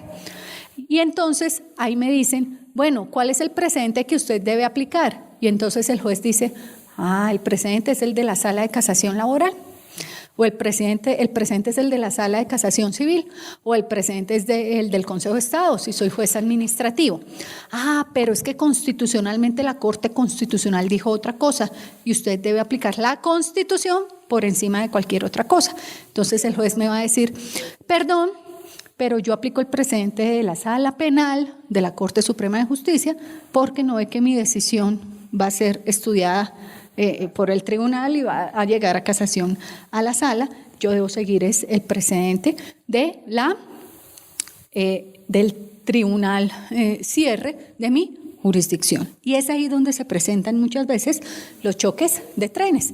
El juez dice, el artículo del Código Penal es este, o el artículo del Código Civil es este, o la norma tal de la parte tributaria que va a aplicar es esta. Uy, pero eso no le suena como inconstitucional, esto viola el derecho fundamental a no sé qué, viola no sé qué, nada. Yo no me meto en esa discusión, yo aplico la ley. ¿Sí? Entonces hay como una disonancia en la función del juez. Pero el mecanismo o la estructura institucional de la Constitución actualmente es esa. ¿Alguna vez intentaron que a nivel de comunidad andina hubiera algo parecido al tribunal, lo que pasa en la Unión Europea, ¿no? Que hay un tribunal europeo que en cierta forma genera unificación frente a derechos fundamentales en todos los estados? Pero además eso genera unos problemas muy distintos a los que nosotros tenemos, pero no es tampoco la panacea. O sea, en los países europeos se quejan de que se les genera unos problemas internos terribles cuando tienen que aplicar el precedente del Tribunal Europeo. Entonces, digamos, es una cuestión que requiere mucho análisis desde las estructuras, digamos, como constitucionales y políticas. Y medidas de discriminación positivas para sectores poblacionales y categorías sociales. Desde el fortalecimiento de los derechos, digamos, la acción judicial y específicamente la acción de tutela ha hecho posible la participación, porque en cierta medida se escucha la voz de la ciudadanía, los actores del sistema deben atender a un proceso de comunicación, así prácticamente se ha forzado, o sea, se ha obligado por un juez. Y se reduce la información asimétrica porque se consulta, se delibera. Es decir, desde la perspectiva de derechos y desde esa práctica de la participación que echa de menos la OIT, a la larga la acción judicial de tutela en el sistema de salud ha permitido que, aunque sea casi que obligatorio, coactivo, coaccionado, por lo menos a usted le pongan cuidado ante el juez. O sea, que le pongan atención, que usted pueda comunicarse, que usted pueda hablar, que pueda exigir lo que no puede hacer en el escenario propio del sistema, donde todas las estructuras son cerradas, donde a usted no le ponen cuidado, donde usted se muere y pues si lo dejan morir, mucho menos le van a poner cuidado a sus requerimientos o al escenario de esos derechos administrativos que tenemos nosotros frente a cualquier sistema de salud, frente al ejercicio de nuestros derechos fundamentales en el sistema de salud. Sí, es lo que pasa más o menos con lo que veíamos antes, es que mi intimidad también está en el escenario de la prestación de servicios de salud, mi libertad también está en el escenario de la salud, mi dignidad, imagínense, ¿no? Entonces, en el sistema de salud, el escenario participativo es absolutamente restringido. Y desde la necesidad de empoderar la ley y restaurar su calidad. Eso lo indica Jacques Chevalier específicamente. Él dice, mire, la crisis del Estado constitucional se refleja en unos puntos específicos. 1, inflación y degradación normativa, que ni siquiera sucedía en el Estado legal de derecho. ¿Qué está pasando actualmente? Dice él. Hay un aumento exagerado del número de normas y el sistema de salud es un ejemplo de eso. O sea, lo que yo les decía, hay que tener una aplicación diaria para saber qué es lo que cambia de un día para otro. Un aumento exagerado del número de normas y de valor jurídico inferior, resoluciones y circulares. O sea, no es un tema solo colombiano, ¿no? Es un doctrinante jurídico político francés, lo ha visto en Francia y lo ha visto en otros estados europeos. Es un gran número de normas, pero además de normas de baja jerarquía, que comienzan a regular contenidos que tendría que regular por lo menos la ley o por lo menos un escenario de decreto. Y ustedes encuentran que en el sistema de salud colombiano eso es absolutamente visible. Y además de baja calidad, o sea, muchas de una jerarquía muy baja, incluso en materias que no tendría por qué hacerlo, y además lo hacen mal. Es de baja calidad. Y finalmente esas normas condicionan la aplicación de la ley. Es lo que pasa en nuestro sistema de salud. Ahí está la ley y muy estatutaria, pero toda esa inflación normativa en escenarios de resoluciones circulares de baja calidad resultan a la larga generando un voltear la estructura jerárquica normativa, la resolución y la circular que se aplican de preferencia a la ley y contra la ley, y de preferencia a la Constitución y contra la Constitución, es el mundo al revés. Las nuevas normas se agregan en vez de sustituir las anteriores. Se genera un inmenso laberinto. Entonces, claro, en el sector de la salud, pues el decreto, se me olvidó, el 780, pues intentó hacer un loable ejercicio de concentración, pero ya se vio rebasado. Desde el año 2016 a hoy, ya se quedó bastante corto, ya está bastante recortado. Vuelve nuevamente a que se genera tantas normas tan rápidas que cualquier ejercicio de concentración y de tratar de darle sistematicidad se va quedando corto a medida que pasa el tiempo. Degradación desde la legislación a la administración. Dispersión tanto en fuentes como en contenidos, o sea, degradación de la legislación. Lo que debería hacerse por ley no se hace por ley, sino lo resulta haciendo la administración, lo resulta haciendo el Ministerio de Salud, por ejemplo. Y hay una dispersión tanto en fuentes como en contenidos. No, es que esto lo hace un decreto. No, que esto lo hace una resolución del ministerio, que esto lo hace una resolución de la superintendencia, que esto lo hace una circular de la superintendencia, que esto lo hace una resolución de la Secretaría Departamental de Salud, que esto o sea, es una dispersión tanto de fuentes como de contenidos. Entonces, el ejercicio específico de la Corte Constitucional ha tratado en cierta forma de buscar empoderar la ley y regular su calidad.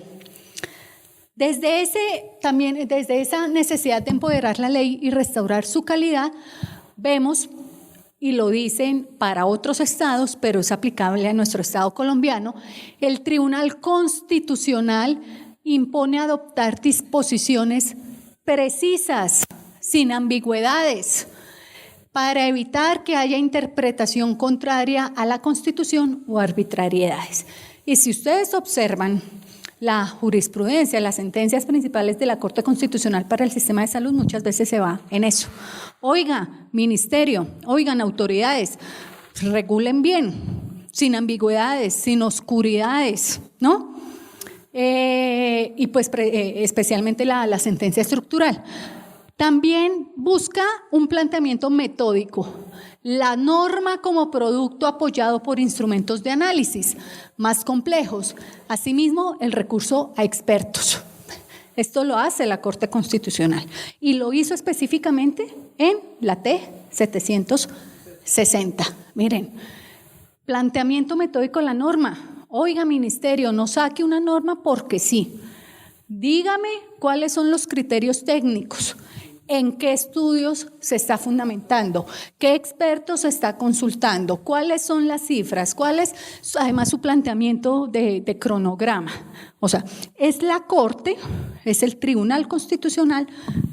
Como les digo, esto lo dice un francés, no lo dice la Corte Constitucional colombiana. Es el Tribunal Constitucional indicándole a los otros, oiga, saquen buenas normas. usen instrumentos de análisis, hagan uso de expertos o el mismo tribunal haciéndolo para efectos de poder expedir su sentencia. Pero eso se encuentra con un muro de contención, que es un estamento estatal con discrecionalidad, con cooptación del poder público, con intervenciones clientelares que a la larga generan la ineficacia de las prestaciones. Y finalmente, ya en los 3 minutos que nos quedan, garantías primarias y secundarias, el ejemplo de la sentencia estructural. A mí sí me parece que la sentencia T760, o sea, más que mirar ya las diapositivas que nos hacen falta, yo creo que la sentencia estructural T760 es una manifestación de lo que la Corte Constitucional tenía que hacer. A mí no me parece que sea abrogación de funciones de otros poderes públicos. No es que la Corte Constitucional se haya tomado las atribuciones del Ejecutivo o del Legislativo. Lo que hizo la Corte Constitucional fue finalmente mirar este escenario. Hay una demanda de justicia, hay unas estructuras y políticas del sistema de salud, hay ciudadanos más empoderados, hay una confianza en la acción de tutela, hay organizaciones sociales, científicas, profesionales, entidades públicas dedicadas a la defensa de los derechos y a la evaluación permanente del sistema. Y por otro lado, hay una respuesta del sistema de salud, que son estructurales. El modelo de ley 100 no se ha cambiado y es un modelo de mercado. Unas respuestas procedimentales, qué se hace en la gestión misional, cómo se solucionan los conflictos, cómo se hace la participación, y unas respuestas actitudinales. Y lo que uno observa es que en el escenario micro, cuando hay tutelas, se resuelve un caso específico, pero no pasa más con el resto. Y si uno se ubica en el escenario macro, se da cumplimiento formal a las órdenes, pero si no existe seguimiento constante de la autoridad judicial, difícilmente se llevan a la práctica. Si la Corte Constitucional no hubiera realizado el proceso de seguimiento de la T760, pues ahí la T760 había quedado para enmarcar. Pero olvídense que las autoridades públicas habían hecho lo que tenían que hacer de conformidad con la sentencia. Sencillamente la Corte asume un escenario de verificación de cumplimiento de su sentencia, que es lo que hace cualquier juez de la República. O sea, el juez de la República está habilitado para ejercer unas medidas de cautela, unas medidas de seguimiento para verificar que sus órdenes se cumplen. Y en ningún momento creo, o por lo menos en la mayoría de órdenes, yo no creo que la Corte Constitucional se haya puesto a decir lo que tocaba hacer, diciéndole al ministerio, usted debe hacer esto, esto y esto. No, la Corte Constitucional lo que decía era, ministerio, aquí está el vacío respecto al derecho fundamental que no se está respetando. ¿Qué va a hacer sobre esto? Yo como juez le digo que, por ejemplo, tener 2 POS, pues es absurdo. Usted no tiene ciudadanos de primera y de segunda. El derecho, la prestación debe ser igual para todos. Pues yo lo digo como juez porque estoy aplicando la Constitución, y una institución del sistema yo la tengo que evaluar con el ojo constitucional. Ministerio, hay que unificar, unifíquenlo. Dígame usted cómo, cuándo. Fije usted el cronograma y yo le sigo el cronograma. Hágalo. Pero en ningún momento la Corte dice, no, es que hay que meter esto, y hay que meter esta tecnología, y hay que meter este medicamento. No, lo que hace es verificar que, como habíamos visto en la otra diapositiva, se cumpla una metodología para poder expresar la regulación. Bueno. Y en ese proceso de la sentencia estructural se hizo un ejercicio de participación social, una acción comunicativa, se traen expertos, se traen personas que conocen cómo funciona el sistema, participan los ciudadanos pacientes, las autoridades públicas, hay un proceso de rendición de información sobre consecución de logros, etc. Y pues finalmente lo que sucede es que las garantías primarias que establecen o delimitan contenido de los derechos e imponen obligaciones dirigidas a los poderes públicos casi que podrían estar desplazándose hacia el sector judicial que supuestamente tendría que prever solo controles y vías de reparación. En todo caso, este esquema y algunas de estas ideas, ustedes lo pueden ver en un libro que ya se va a imprimir del Centro de Pensamiento en Derecho a la Salud. Esperamos tenerlo ya impreso en un mes, que se llama El Derecho Fundamental a la Salud y el Posconflicto. Bueno, no recuerdo bien el título. El hecho es que hay una parte del libro en el que se desarrolla todo esto, pues para los que estén de pronto interesados, ya en su momento pues les haremos saber cuándo están disponibles los libros. Igualmente haremos un pequeño lanzamiento al que los invitaremos a todos ustedes. Entonces, digamos, ahí pueden profundizar en esto y pues yo les dejo la diapositiva. Y qué pena que ya toda esta mañana les he robado todo el tiempo. Muchas gracias. Esta es una realización de la Oficina de Comunicaciones de la Federación Médica Colombiana, miembro de la Asociación Médica Mundial, entidad asesora del Gobierno Nacional.